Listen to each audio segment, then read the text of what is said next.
As Sapphire laid down on her moving throne bed, she was quite content with the situation. Sure, it was quite noisy and a bit bumpy at times, but she was moving without doing a thing. It wasn't that fast, though. It seemed like it was mostly the terrain's fault, though. Whenever Tom found a smooth bit, he would speed up a bit, so maybe it could go faster. Perhaps he was just worried she would fall off. The others had seemed pretty jealous that she got to ride the magic cart, but it had given them the opportunity to actually do some hunting. That was what they had come out here after all. Esmeralda had stayed though, just in case something happened. Besides, they needed a flyer to navigate. Fengi needed the practice and Dakota wouldn't let Jackalope near Tom's things without supervision. She tended to be quite hands-on, and that could be a problem when you didn't know what anything did. Esmeralda had found her place sitting behind Tom on the front part of the cart with her arms around him. Saf was sure she was enjoying her turn making the poor guy uncomfortable. She even rested her head on his shoulders and giggled when they went over bumps. It was definitely working too. Look, Saf, he is almost as red as Shiva's furnace now. Esmeralda was indeed enjoying herself, Sapphire concluded. Doesn't that mean rage in soft-skinned species? I think his embarrassment for this one. Whoo! Esmeralda giggled as they went up a small berm. Don't worry him out just yet. He is being extremely kind after all. Yes, I know, it's just so funny. Besides, what else am I supposed to do? This isn't going very fast. We might not even make it back today. You could sing us a song? As they drove through the woods, Tom thought to himself this wasn't as bad as yesterday. He had had girls on the back of a bike before, but personal space didn't seem to be a concept the dragonettes shared in. Judging by their shared giggling, they were trying their best to torture him. Brilliant. After a while she began singing. It was a dainty tune, seeming quite happy and idyllic. Her vocal range was pretty good too. She could definitely sing. Then when she switched to a deeper tone, it caught him off guard a few times. Sapphire wasn't singing along, just humming a bit. So he guessed Esmeralda was the designated musician of the group. I wonder what kind of musical instrument they have. He had only brought his father's harmonica. He couldn't really play anything else. So it would have been dead weight, he thought. His father had taught him a few tunes on it, but it wasn't like he could play while driving. He knew plenty of songs though, even if he was a terrible singer, but that was why he had brought speakers. When she finished one of the little songs, he decided to try out. I can see clearly now. This got another from Sapphire and stunned silence from Esmeralda, clearly trying to work out what was happening. She started joining in a little on the chorus after a while. It sure helped get the time to pass, and when he got to Walking on Sunshine, even Sapphire gave it a go. They couldn't quite hit the nuances of English, so their mouth wasn't really made for it, he thought. The resulting accent was hilarious, though. Every once in a while, Esmeralda would go up to get her bearings and guide Tom where he needed to go. So far it had gone swimmingly, and around lunchtime she had come down with the others in tow. Watching as Tom put on Walking on Sunshine again, Dakota just stood there staring. Jackalope broke out laughing and Fengi started dancing. With Sapphire and Esmeralda trying their damnedest to sing the chorus, Tom had a mini breakdown at that point at the scene in front of him, joining Jackalope in laughing his ass off. They made a quick camp and had the leftovers prepared this morning. Their appetite wasn't quite as bad this time around. Perhaps they weren't used to 3 meals a day.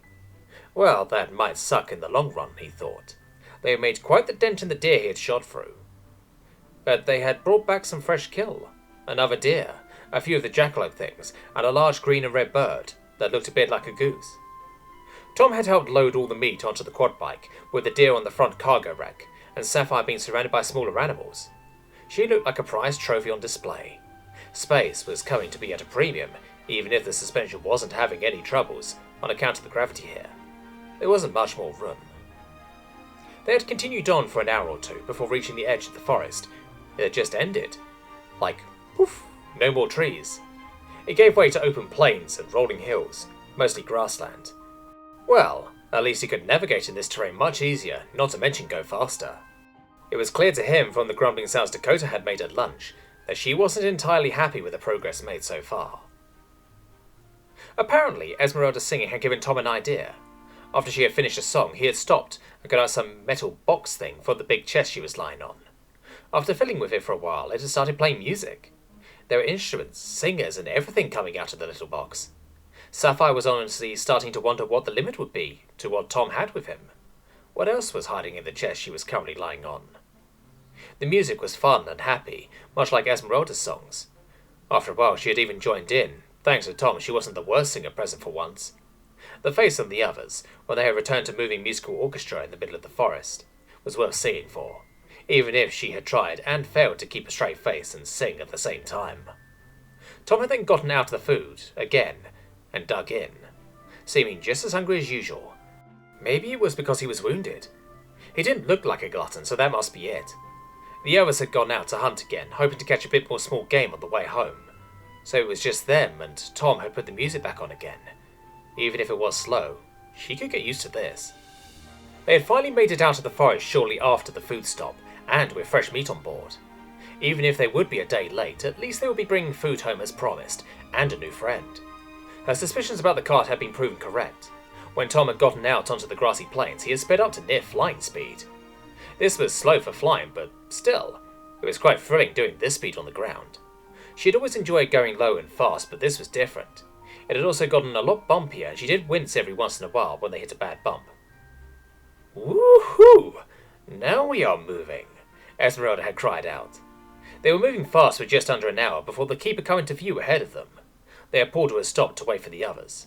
After a short while, Sapphire had spotted them heading for them from behind. Tom had gotten off taking another weird thing with him. They had let him go about his thing and turned to welcome the others back. So, where have you been? We have been waiting for you, Sapphire said, grinning from ear to ear. Oh, cut the crap, will you? Why were you going this fast before? Dakota had answered, clearly not pleased the ground-bound cart had outdistanced her. Terrain, Esmeralda had added informatively. As soon as we got out of the forest, he sped up. I think it might be able to go even faster. The front part is pulling the rear, and I think he's worried I might fall off too. Are you suggesting this thing is as fast as flying? Dakota tried sounding stoic, but there was a hint of incredulous in her voice if you knew where to look for it. Also, what is he doing now?